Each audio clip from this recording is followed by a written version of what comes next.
right, so this is episode 2 of Episode Late 3 Night Talks. actually. Yeah? This is actually episode 3. Oh, it's episode Late Night 3. Talks, yeah. My bad, guys. Yes. Why not pay me the money, so I don't remember. Guys, welcome back to Late Night Talks with Khani Campbell. As you can see to my right, this is my guest and longtime friend, Fabian, the Barrett. Don't know. From hear that name there. Yeah, do. From certain man like Tony, hear the name Barrett, him know that. I don't know what that means. Don't know that mean. Fabian with a big Barrett. At them. The girls them. I'm actually very, very excited to actually get Fabian on the podcast today. As you can see, last week we had Daniel, my brother Daniel, on the podcast. So today we have Fabian.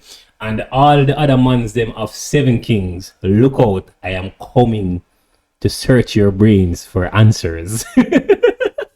Yo, Fabian, bro. How long we talk so one of this, my youth? Good while. It's a good while now. Maybe good while. Upwards of maybe like 1-2 years. Yeah. Try push me for something like this, but according to people, I'm scared when we're ready. So yeah, bro. When you're ready. But I think it's very important, like as a bridging, to like understand your bridgings and just understand say you are not the same as your bridgings. Like everybody take some time. You see, like the other day, me and you were there so together with each other, we work out, and then like we don't see each other for weeks. And I didn't feel like nothing changed. Not because we just understand say, I understand my bridging, I understand say anytime that happen, the man them get busy. Yeah, but just understand say just a life go. Yeah. Everybody, there's a concept called Sunder where it's very difficult for people to really understand the fact that everybody that they look at day to day have lives just as complex as themselves. Facts. So you might see a man and you just see him walk on the road, but in his life, you just see you walk. So to him, you're just a little NPC. You get me? Yeah. Yeah. So yeah, but it's much deeper than that, bro. I even see the same thing with Tony. Speak of the devil. See man that text me and put the phone up on silent. Yeah, I even see the same thing with Tony. Like I would try to reach out to him, try to call him like some random times when I know that he won't be at work, but when I get through to him, because I just know say him busy. I just know he's not there. He's not ignoring you. It's just his life is just And you know, I don't know if you experience this too, but sometimes like I'll be doing something, I'll even have my phone in my hand and somebody calling, but it's not that I don't want to pick up, it's just that I'm focusing on what I'm focusing right now, and I don't want to lose that focus. I understand. You're doing what you need to do because that's that you're prioritizing. It's not that you don't respect the person or like you don't care about them. Yeah. But it's just a matter of you have a goal, you have dreams, you have things that you want to achieve, and it might hurt some people, but that should be your priority. Yeah. It should be to get where you want to be. Because if you're stagnant, you're going to be unhappy, you're going to be miserable, and you're going to piss off everybody in your life, and you'll be no help. It's better you be a somewhat bad friend for a few years, and then you achieve everything, and then you can be that person that they want you to be for them. Yeah. And you can actually, you're not just there for them emotionally, but you can be them for them spiritually. And in maybe even financially, if you help them out, say you're bridging a struggle, they can probably give him like a chance for, investing in business, give him a chance to do something to achieve his goals. Yeah. So if you're poor, you can't help nobody, not even yourself. Yeah. Yo, you know what's crazy? Every time I look at my bridgings, remember saying what way I watch each other growing up from we little, right? Bro. When you see what I said, like me have this goal in my mind, say me the richest man in Jamaica. And you know why the reason for that, bro? No. Because me know the type of friend I have, bro. Like me know who I surround myself with, bro. Remember we were talking in the room about this earlier when we don't know how some people think are, how average people think are, how them can so stupid. And I said them stupid enough. Them just not their own. Like our circle is way higher than them on the intelligence scale. I wouldn't necessarily say higher per se. I understand what you're saying, but like it's a mindset thing where you grow up wanting to be. You're ambitious. You want to achieve all the things that you set out to do. Yeah. And Tony is a man who grew up with his family and him see them go out and above and beyond. Yeah. In terms of like what they want to achieve and like the goals their mother set for him and like him father set, and like him, he actually had like a benchmark to strive for. And then me, I grew up with both parents who have business, so I grew up in an entrepreneurial environment. So it's not very difficult for me to look around and see opportunities anywhere that I am, as compared to so it just baffles me sometimes, like seeing the average person and they're saying, oh, there's no opportunities and they can't do this, and I'm just looking at them and it just confuses me, bamboozles me sometimes. But then you have to just, take a step back and realize that how I was like socialized is completely different. That's from true. the average Jamaican. That's true. And because even to think back, I can even think back, like when me and Tony would be at some parties in Linstead. Like there was, I think you were there too. There was this party like up by Victoria's, up by the bush. And then we come to it, and like when they on the whole top deck, I drink Heineken and stuff. You remember that day then? But I remember at that moment, me and Tony was in the party, and like when two young youth go party, what them supposed to talk about? Like girl and bro, me and Monster at party I talk about money, business, bro. And them time nobody had nothing, But it just show you so like over the years, the mindset that has been implanted in us just by being friends with each other, it started to take root in our life. Because remember, at the end of the day, you can't escape your subconscious. Right? And your subconscious mind is built up of things that you have learned along the way, whether it be consciously or subconsciously. Right? So them things that are going to take place in your life, bro. So if every day you're their own business people, right? Then when you grow up and you want to take on your own life, at the party you're going to choose. Even if you're not actively participate, just being in that environment, it dictates like your thinking. It pushes you in a certain direction. Average man will, let me just use the same party example we use. We go a party, right? A normal person would be there and they're thinking of, oh, I'm here to enjoy myself, I'm here to have fun. Me and you are look by the west backside. So one Heineken here is $600, right? And me can go down the road and go buy that same Heineken for half price. That means it's 100% markup, that easy. 100% markup, easy. So you are looking at it and you're seeing the opportunity, whereas an average person is just complaining about the price. Facts. You're looking beyond the problem into how you can just turn this issue into something that benefits you. Yeah. And you know what's beautiful about what you said? Because in the literally last episode, I was talking to Daniel and I was explaining to him about how the entrepreneurial mind works. And I'm telling him that when you become an entrepreneur, not only does it change your character, but it actually changes how you view the world. Not only when you see an advertisement, right, as an entrepreneur, you're not looking at the product, oh my God, this product is so nice and it's going to solve this problem. That's what the consumer mind thinks about. The entrepreneur mind sees that, how is that marketing so good? How is that product so good? What other product can I find that is similar to this? How can I implement these marketing strategies that this business is doing in my business?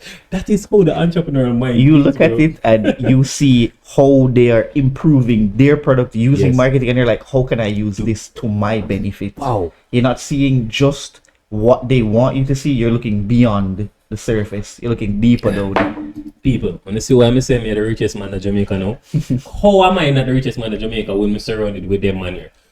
If your friend, if you want to be rich in life, and your friends, if conversations don't sound like this, come on, bro.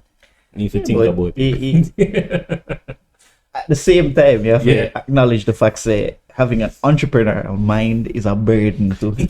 It's a burden. Well, number one, you can't work for the body. And it you're fret every day when the next dollar comes. You feel stifled, you feel stagnant.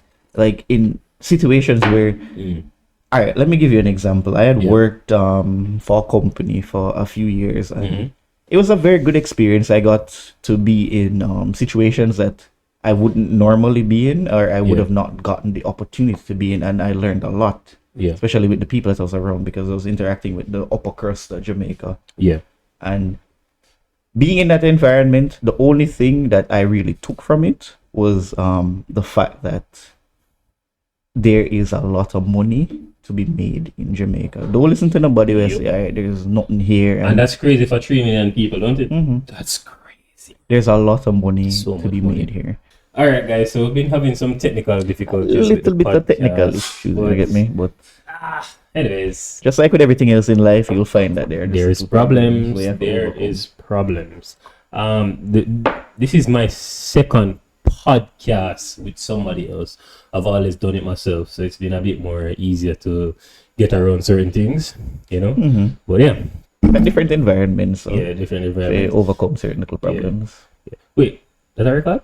No. Oh yeah, I never did set it up because I wasn't sure if you actually wanted me to. Oh, that's fine. I just can't work with the one video with for the the one time being. video No for problem. now. Yeah. Yo, what I wanted to ask you about is what inspired you to leave your job and decided that you want to go into business full time? There were a lot of different factors involved in that decision. The first thing that was really like that pushed me was I'm very personable. I get along with people very easily. It's very easy for me to talk to people, and That's facts. That's facts. and just mesh well. I mesh well with like almost anybody. I can talk to you, and based on your body language, your reactions, how you perceive anything, I can just like get like a understanding of like how your brain work, and I can just pull out certain facets of my personality that I think would just mesh well with you as a person. Yeah. And because of that, it's always been very easy for me to get along with people. And I use that, that unique talent of mine to benefit the company I was working for. And I really like the people there, but like what had happened was COVID, and COVID did frig up everything, and the company was it was based in the tourism sector because they imported certain luxury goods that they sell to hotels, and then selling to hotels in itself is a prime market. But then you find that any global interruptions will completely disrupt that market, and COVID was the biggest one in history. Bro, you are of so current right. history, actually. Yeah, so I think that's probably one of the biggest reasons why I fear that industry. So the company downsized, they cut hours, they reduced the labor force. I think we were like 40 odd people, and it cut down to like 16 or something like that. Whoa. Yeah. Wow. And That's more than 50%. Yeah. And because the thing is that there was no demand. Demand dropped from, say, 15 million in sales a month down to nothing, down to maybe 3. Oh, that means they might lose. They didn't even make enough to cover their overheads. So they were taking a small loss each month, even after laying off more than half the staff. And in that situation, like, I understand and I respected the CEO's decision to basically shut down completely. And his reasoning was that if we shut down for 3 months where nobody's getting paid. You hear that? Yeah. Okay, that was me.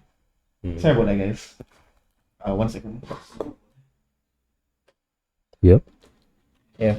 So the CEO's decision was to shut down the company for 3 to 6 months. But then the thing that you have to remember is that you still need to live for those 3 to 6 months. So, and I'm a single guy, young. I have little to no overheads, right? I have a very comfortable abode, as you can see. Yeah, man, definitely.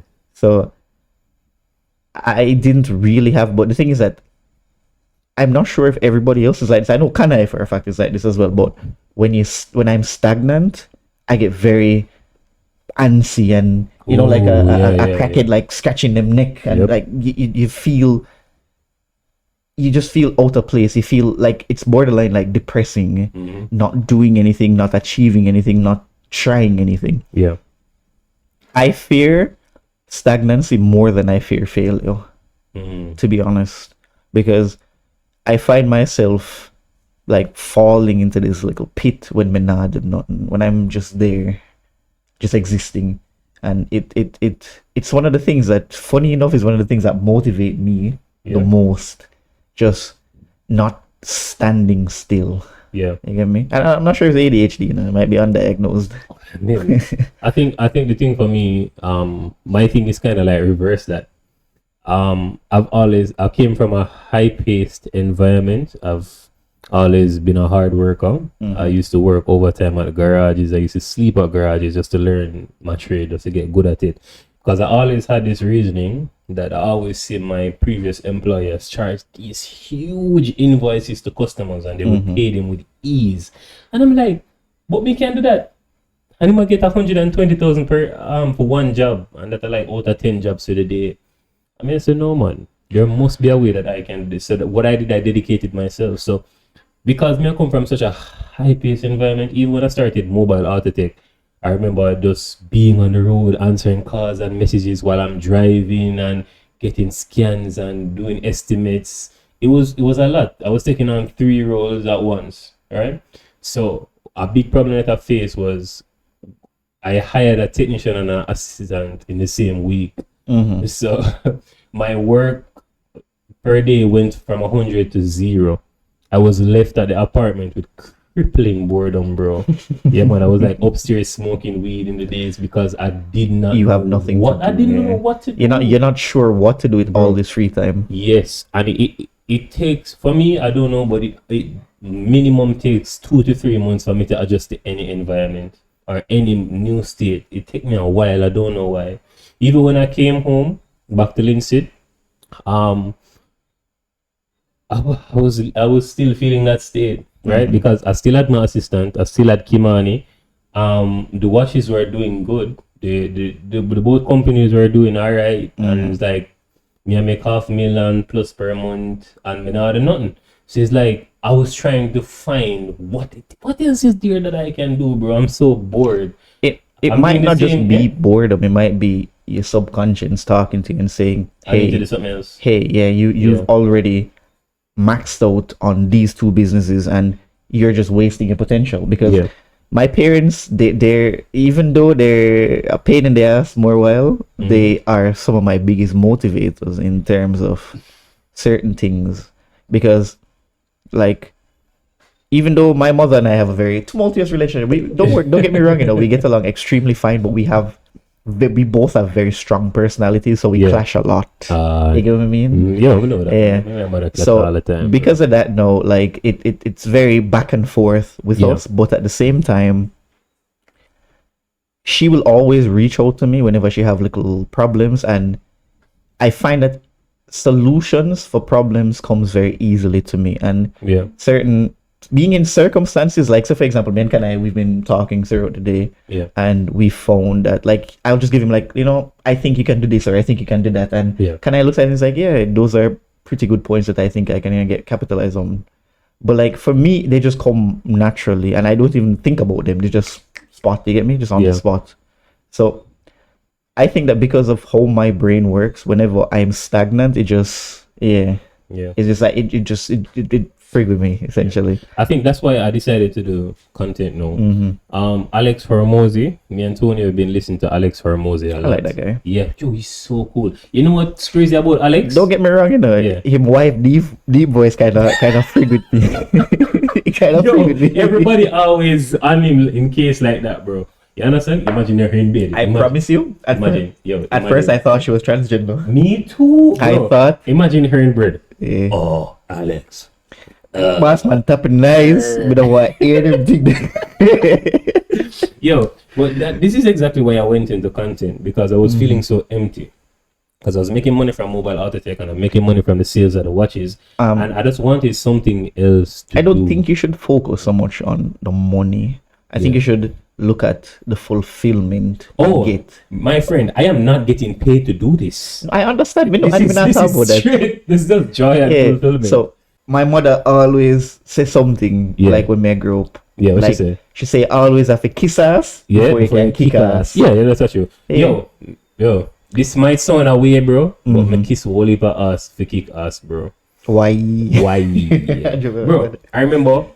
It's just the reality. Maybe Mr. Fenton might watch this, but I remember I used to read the 48 Laws of Power just so that I could learn how to get favors from Mr. Fenton. My teachers' pets are so powerful. Why they have so much commands over the classroom is one of the 48. They're deriving their power from the teacher. You stick to the person who has power, and the power will be passed on to you. And the moment you disrespect or go against that same person that gave you the power, that's the moment you lose the power. Yeah, that's because you're attacking the hand that feed you. You're attacking the hand that feed you.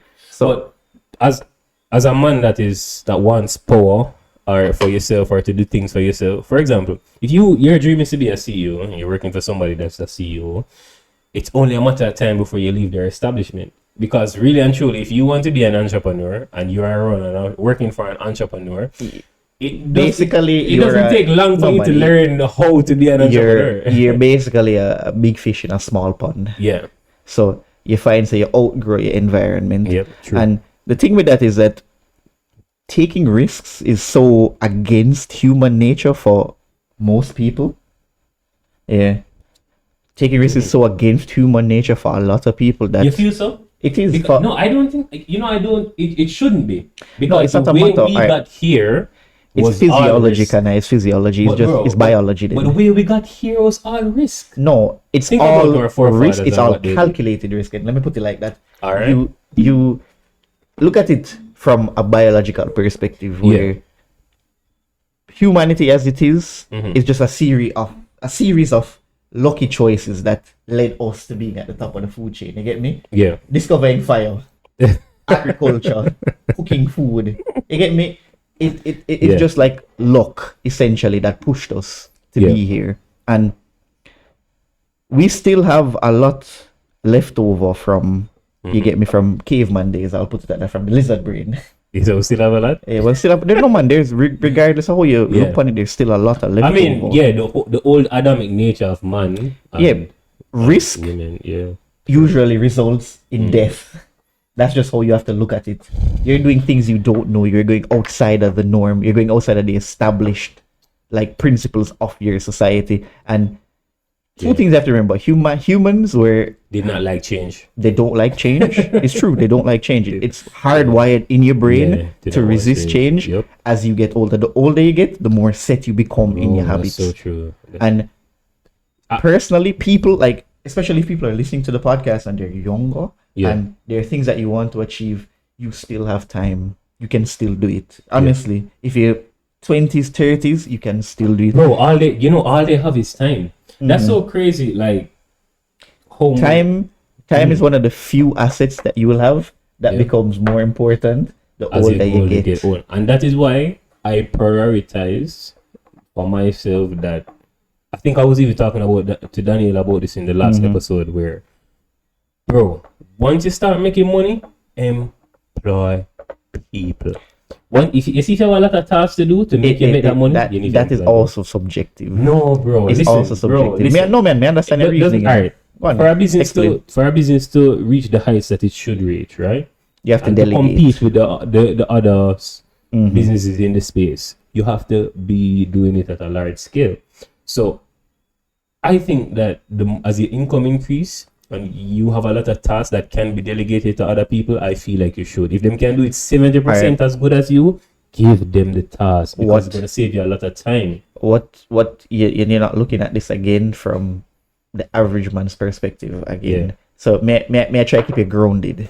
So you're looking for the average man. No, my brain weird. I look at things from the average man's perspective in terms of just my thinking, and not just the average, but I look at it from, you're telling me something and I'm listening to you, and I acknowledge that is your truth, but at the same time you see things through your eyes. My perspective. You don't see things through that guy over there or that person. So I look at things through, I interpret what you're telling me and saying, all right, that's how you see things. And then at the same time, I look at it objectively and say, all right, well, that's what you're telling me, but what is it that you're leaving out? And some years ago, somebody did say this to me, say, there's always 3 sides to a story. Your side, my side, and the truth. You get me? And that resonated with me because that's just how I view life. All right, guys. So we're going to have to end the podcast abruptly here. It seems that we aren't able to record as long as we would wish. But I really do thank you guys for actually tuning in. And we'll definitely be producing more longer podcasts for you guys as the time goes on. Remember to subscribe to the YouTube channel, click the like button, and ask us some questions in the comment section. I'd love to answer you guys. Anything that you want to ask, be free. And guys, thank you for tuning into Lake Talks with Khani Campbell, and I will see you in the next. Peace.